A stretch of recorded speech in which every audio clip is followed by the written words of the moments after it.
पूरे देश की निगाहें इस समय लोकसभा चुनाव के नतीजों पर है। क्या एनडीए सत्ता में वापसी करेगी या फिर इंडिया गठबंधन को मौका मिलेगा? पूरा देश टीवी की स्क्रीन की ओर नजर जमाए हुए बैठा है कि आने वाले कुछ समय के बाद क्या होने वाला है। फिलहाल हरियाणा के राज्य मंत्री महिपाल ढांडा के आवास पर हम लोग मौजूद हैं, जो अपने समर्थकों के साथ टीवी की स्क्रीन पर चुनावी रुझान देख रहे हैं। उनसे बात कर लेते हैं। सर नमस्कार। नमस्कार। सर क्या लग रहा है, पूरा देश टीवी की ओर देख रहा है, क्या कहेंगे सर? लोगों में उत्साह है तीसरी बार मोदी सरकार को देखने के लिए। जैसा रुझानों में भी आ रहा है आपके सामने कि बहुत तेजी से रुझान भारतीय जनता पार्टी के पक्ष में आते जा रहे हैं। हम तो पहले से ही कहते आ रहे हैं कि देखिए भैया, मोदी जी की गारंटी पे लोगों ने मोहर लगाई और ये मोहर 400 पार जाके रुकी। सर इन दावों का आधार क्या है? दावों का दावे नहीं है। हमने लोगों से कहा कि हमारी सरकार बनाओ, हम धारा 370 तोड़ के इस देश के ऊपर लगे कलंक को मिटाएंगे। हमने मिटाया है।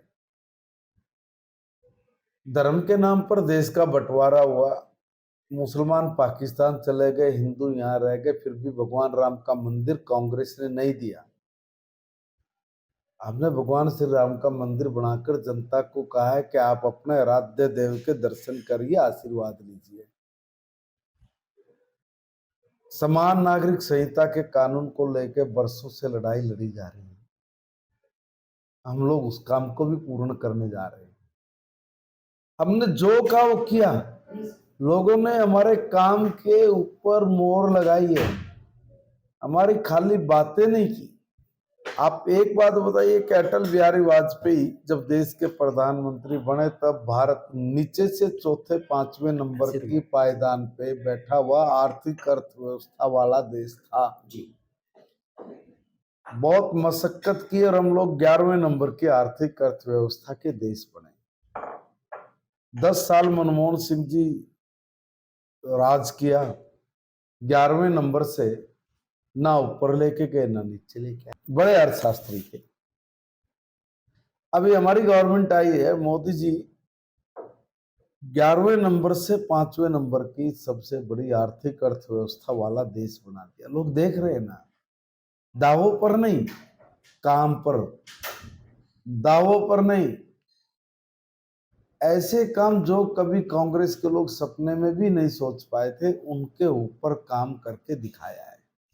किसानों को 500 रुपये महीना पेंशन देना, 6,000 रुपये साल के किसान सम्मान निधि, चाहे किसानों की आय को दुगना करने के लिए हमने सब फसलों के दाम बढ़ाने का काम किया। हो हर जगह हर काम किया है।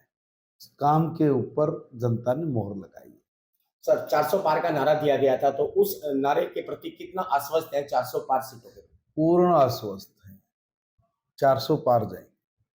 हरियाणा की अगर बात करें तो 10 लोकसभा सीटों पर चुनाव लड़ा गया, तो क्या कहेंगे हरियाणा में किस तरह की स्थिति रहने वाली है? साफ है, 10 की 10 भारतीय जनता पार्टी जीती। करनाल लोकसभा क्षेत्र से पूर्व मुख्यमंत्री मनोहर लाल चुनाव लड़ रहे थे। कयास लगाए जा रहे हैं कि उनको एक बड़ी जिम्मेदारी संगठन में या फिर सरकार बनती है तो उस सूरत में मिलने वाली है। क्या लग रहा है आपको? हमारे नेता हैं, जिम्मेवारी मिलेगी, बढ़ेगी तो हमारे लिए तो बहुत खुशी की बात है। करनाल के लोगों को सौगात मिलनी ही चाहिए। रक्षा मंत्री राजनाथ सिंह जब यहाँ पर आए थे रैली को संबोधित करने, तो उन्होंने जनता को साफ तौर पर ये संकेत दिए थे कि आप मनोहर लाल के रूप में चुनकर एक सांसद को नहीं, कुछ और चुनने जा रहे हैं। तो उस कुछ और का इशारा क्या समझा जाए?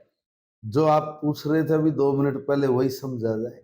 मतलब बहुत बड़ी जिम्मेदारी मिलने वाली है। बिल्कुल। जब राजनाथ जी बोल के गए तो बड़ी बात है।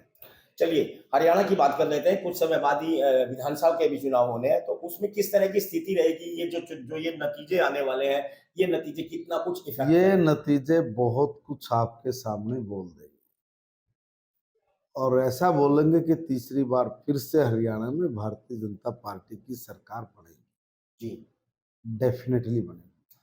विपक्ष के नेता भूपेंद्र सिंह हुड्डा ने क्लीन स्वीप का दावा किया। हरियाणा में क्लीन स्वीप। उनकी जल्दबाजी थम नहीं रही है। सत्ता की भूख ऐसी चीज होती है। कुछ समय बाद दूध का दूध और पानी का पानी हो जाएगा। अभी थोड़ी देर में हो जाएगा, 2-4 घंटे इंतजार तो करें। कुल मिलाकर आप पूरी तरह से आश्वस्त है कि बिल्कुल। सरकार आपकी पूरी तरह से आश्वस्त है। यहाँ भी 400 पार है और हरियाणा में भी एक बहुत बड़े मैंडेट के साथ हम लोग अपनी सरकार रिपीट करेंगे तीसरी बार। तो ये थे राज्य मंत्री महिपाल ढांडा, जिनका साफ तौर पर ये कहना है कि देश में एनडीए पूर्ण बहुमत के साथ सरकार तो बनाएगी ही, लेकिन आने वाले विधानसभा चुनाव में भी हरियाणा में भारतीय जनता पार्टी तीसरी बार सरकार बनाने जा रही है। दैनिक सवेरा के लिए पानीपत से प्रवीण ठाकुर।